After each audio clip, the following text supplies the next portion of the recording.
അസ്സലാമു അലൈക്കും വറഹ്മത്തുള്ളാഹി. മാഷാ അല്ലാഹ്, നാട്ടിൽ മാസം കണ്ടിട്ടുണ്ട്. നാളെ പെരുന്നാളാണ്. ഇവിടെയും നാളെ പെരുന്നാളാണ്. മാഷാ അല്ലാഹ്, GCC കണ്ടിട്ട് എല്ലായിടത്തും നാളെ പെരുന്നാളാണെന്ന് വിചാരിക്കുന്നത്.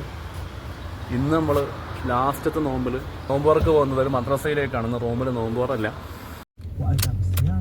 ഇന്ന് മദ്രസയിൽ നമ്മളെ ബോസിൻ്റെ വകയായിട്ടോ നോമ്പ് തുറ. നമ്മുടെ റാഷിദാണ് കൂടെ. അപ്പുറത്ത് ഹസ്സനുണ്ട്. ഹസ്സന് ഭയങ്കര നാണം. അങ്ങ് മുടിയൊക്കെ മുറിച്ചോണ്ട് ക്യാമറ നോക്കാൻ ഭയങ്കര മടി.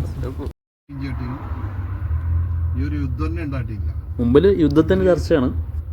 അപ്പം നോമ്പൊക്കെ തുറന്ന് നിസ്കാരം കഴിഞ്ഞിരിക്കുകയാണ്.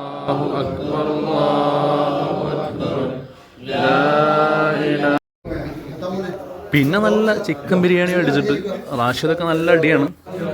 നേരെ ഷോപ്പിലേക്ക് വിട്ട് നമ്മൾ നോമ്പൊക്കെ തുറന്ന് തിരിച്ചുവിടെ എത്തിയാണ്. ഇന്നത്തെ ദിവസം എന്ന് പറഞ്ഞാൽ നമ്മൾ നോമ്പർക്ക് പോകുന്ന സമയത്ത് 2 പൊട്ട് കേട്ട് എന്താ സംഭവിക്കാമെന്നൊന്നും അറിയില്ല. പ്രശ്നമൊന്നുമില്ല, ശബ്ദം മാത്രമേ കേട്ടിട്ടുള്ളൂ. അതിന് ഡിഫെൻഡ് ചെയ്തിട്ടുണ്ടാവും. ഏതായാലും എല്ലാവർക്കും ഈദ് മുബാറക്. തഖബ്ബലല്ലാഹു മിന്നാ വമിൻകും. ഇത് നമ്മുടെ കുടുംബത്തിന് എല്ലാവർക്കും ഈദ് മുബാറക്. ഇതാണ് നമ്മുടെ ഹസൻ. അവൻ പറഞ്ഞണേ. ഓക്കെ, കാണാം. അപ്പോൾ